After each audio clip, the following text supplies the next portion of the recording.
Well, I am Sashank Sekhar from Ranchi, Jharkhand. I am doing my engineering from Satyavama Engineering College here. Sir, your lecture, after hearing your lecture, our misbelief about Islam and Muslims vanished today.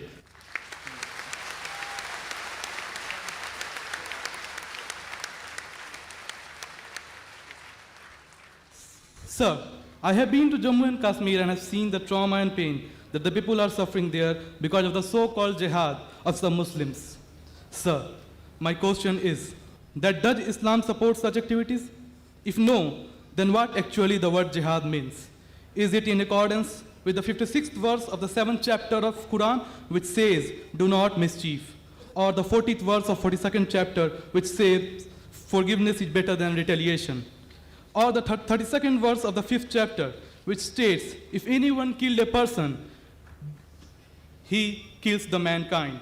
Sir, I have one more question in the same context, and it is that does Islam teaches to give priority to the religion, that is dharma or mazhab, before the country or motherland, that is matribhumi or Qaum?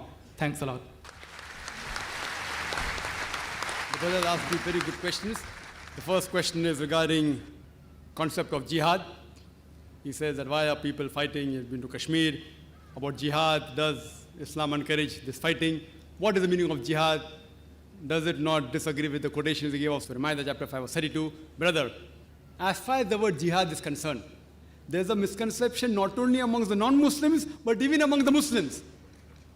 What most of the people think that any war fought by any Muslim for any reason, whether it be for his personal gain, whether it be for politics, whether it be for language, whether it be for color, it is called as jihad. Jihad does not mean any war fought by any Muslim. Jihad comes from the Arabic word jahada, which means to strive, which means to struggle, like how we have jidd jahad. So jihad basically means to strive, to struggle. And in the Islamic context, it means to strive against one's own evil inclination. It also means to strive to make the society better. It even includes to strive in the battlefield to fight in self-defense.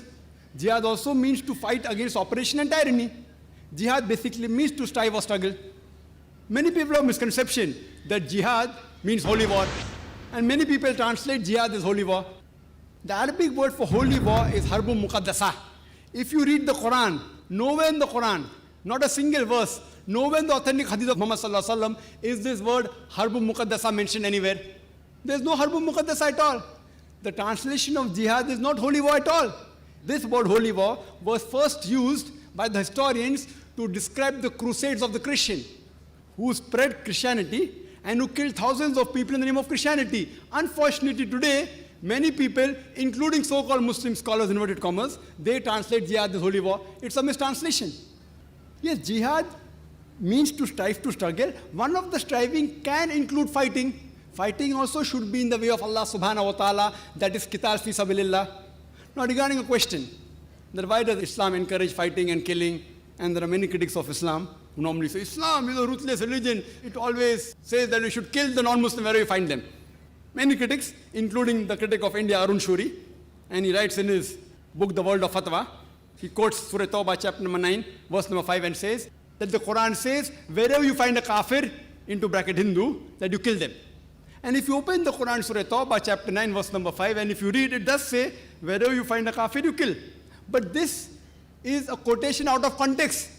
For the context, if you read the first few verses, it speaks about a peace treaty between the mushriks of Makkah and the Muslims. If you read Surah Tawbah, chapter 9, first few verses, it speaks about a peace treaty between the Muslims and the mushriks of Makkah. Now this peace treaty was unilaterally broken by the mushriks of Makkah. By the time Allah subhanahu wa ta'ala reaches verse number 5, He gives them an ultimatum to the mushriks and He tells them, put things straight in 4 months' time, otherwise a declaration of war. And in the battlefield, Allah says that when the enemies come to attack you, you kill the enemies. So this verse is revealed in the battlefield, that when the enemies come to kill you, don't get scared, fight them.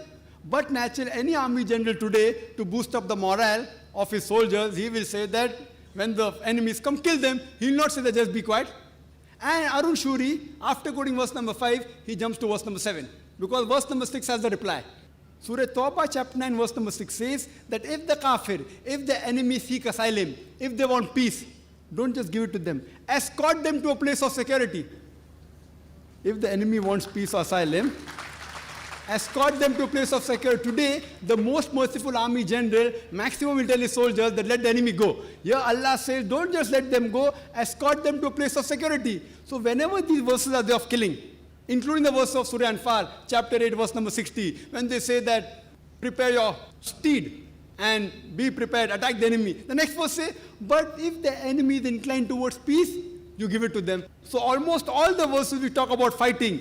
After that it says that if they want peace, peace is better. Now regarding your question, what about the verses of Surah Ma'idah chapter 5 verse 32, Surah Nisa chapter 4 verse 40, that if anyone kills any human being, it's as though he has killed the whole of humanity. This is the basic rule of Islam, that if anyone kills any human being, whether it be a Muslim or non-Muslim, unless it be for murder or for creating mischief in the land, spreading corruption in the land, it is as though he has killed the whole of humanity. And if anyone saves any human being, it is as though he has saved the whole of humanity. Now if you read Bhagavad Gita chapter number 2, verse number 50, it says, Shri Krishna tells Arjun to do jihad, strive. If you read Mahabharat talks about thousands of verses of fighting, thousands of verses, many number of times more than what the Quran speaks. Mahabharat is a scripture, as you may be aware, it talks about a feud, a fight between the Pandavas and the Kauravas. The 5 brothers Pandavas and 100 brothers Kauravas fight. And Bhagavad Gita is a part of Mahabharata, 18 chapters in which Shri Krishna, Lord, he gives advice to Arjun.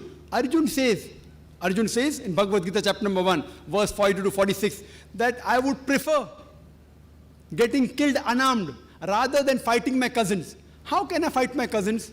The Kauravas, my cousins. I would prefer getting killed unarmed rather than fight.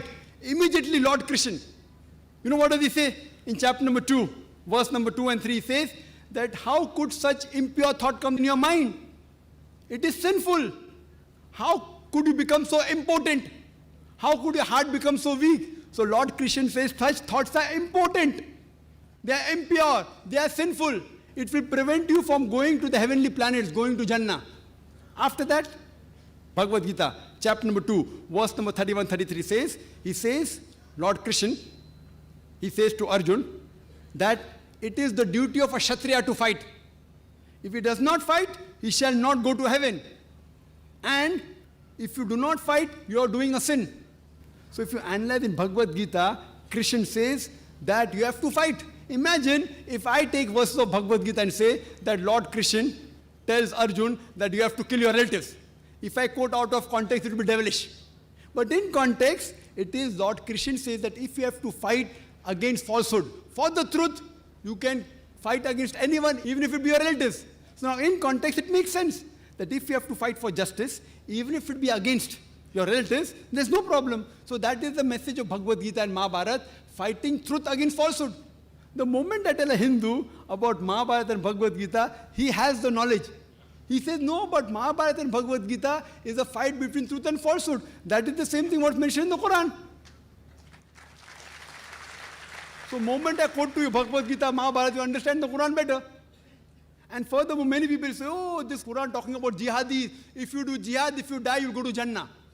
Many critics, including Arun Shuri, quote, and they quote the even hadith of Sahih Bukhari, volume number 4, in the book of Jihad, chapter number 2, hadith 46. It says that a mujahid is a person who strives in the way of Allah subhanahu wa ta'ala, and Allah alone knows who strives. And further a prophet said that if a mujahid dies in the battlefield, he shall go to Jannah, he will get paradise.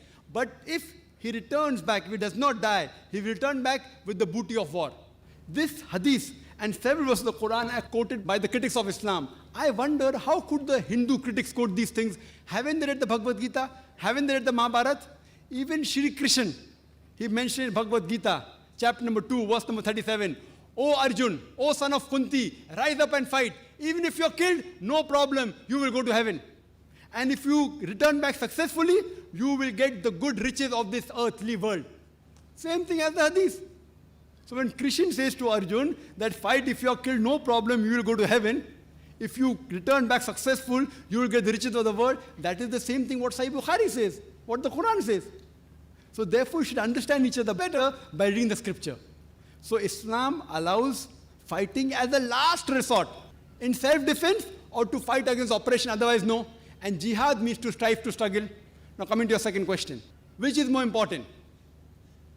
Which is more important, following the rules of the country or following the mazhab, the deen?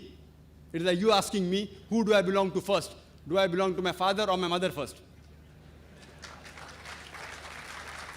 Brother, as far as following the rules of the country and following the rules of deen, Almighty God is concerned, Almighty God is our creator.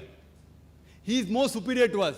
Following the rules of deen is more important for us than any other rule laid down by father, mother,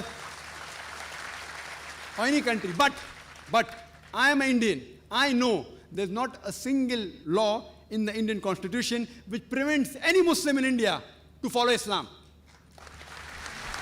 In fact, India is one of the few countries which is mentioned in the constitution that it is the right, it's the birthright of every citizen of India to preach, practice his religion. That's what I'm doing. There is not a single law in India which prevents me from doing something which is farz or compels me for doing something which is haram. There is no law. I can offer 5 times salah if I want. If I don't want, I can't offer. There is not a single law in the Indian constitution which prevents me from becoming a good Muslim. Therefore, as far as I am concerned, I am a very practicing Muslim, alhamdulillah, and also practicing Indian. And if by definition, by geographical definition, an Indian geographically is called Hindu. So if Hindu means a geographical definition, I am a Hindu living in India and I am a practicing Muslim.